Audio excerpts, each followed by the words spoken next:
Mga kapuso, isang araw bago ang All Saints Day, kumustahin na po natin ang presyo ng iba't ibang mga bulaklak sa Dangwa, Maynila. May unang balita live, si EJ Gomez. EJ, nako, nagmahal ba?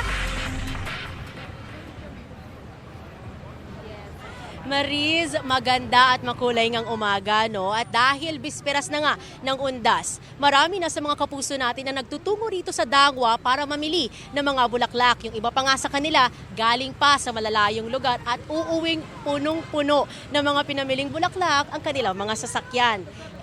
Ano nga ba ang mga kalidad at presyo na pwedeng mabili ng mga bulaklak dito sa Dangwa? Napuno na ng mga bulaklak ang pick-up ng pamilya ni Jordan na galing pa raw ng Cavite.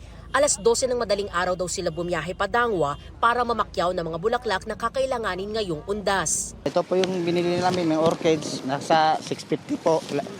Tapos itong tag 200 per Tapos may binili din kami na worth of mga 1.5. Bali marami na yung nabili namin doon sa So total, magkano? na 20,000 po. Mahigit. Ang pamilya konsignado naman, alas 12 ng madaling araw din umalis mula naman sa Valenzuela. All in all po, mga naka 2,000 na po kami. Tapos meron po kaming anthurium, orchids, tapos ito pong white na Tapos mga dahon po, tsaka yung aster po. Ano yung pinakamahal? Ito pong orchids. Magkano? Mga nasa 550 po siya. Dahil sa patuloy na pagdagsa ng mga mamimili sa Dangwa, pahirapan ng parking sa lugar, gaya ng naranasan ng pamilya Tantingco. Taunan daw ang kanilang pamimili sa Dangwa dahil malaki raw ang kanilang natitipid. Roses, orchid, anthurium, tsaka yung mga angel's breath, tsaka yung mga dahon. Pati base na yon 14K.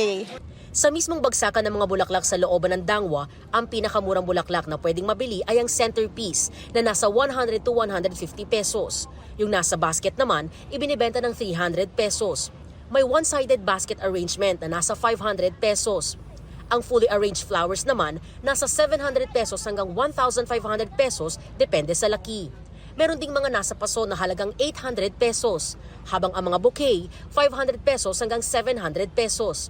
May ilan din nagtitinda sa mga bangketa, gaya na lang ni Tatay Rohel. Ito po 150. Tapos ito 500. Ito 700, tapos to 1,000. Ayon sa ilang nagtitinda, wala naman daw gaano pinagbago sa presyo ng kanilang mga panindang bulaklak ngayong taon.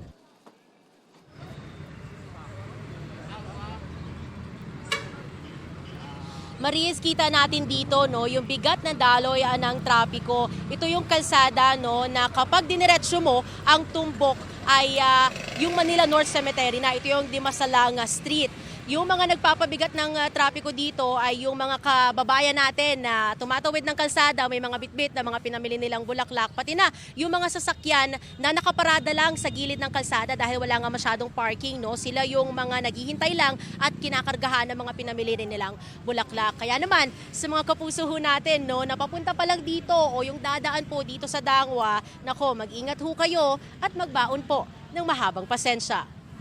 At yan ang unang balita mula rito sa Maynila. EJ Gomez para sa GMA Integrated News.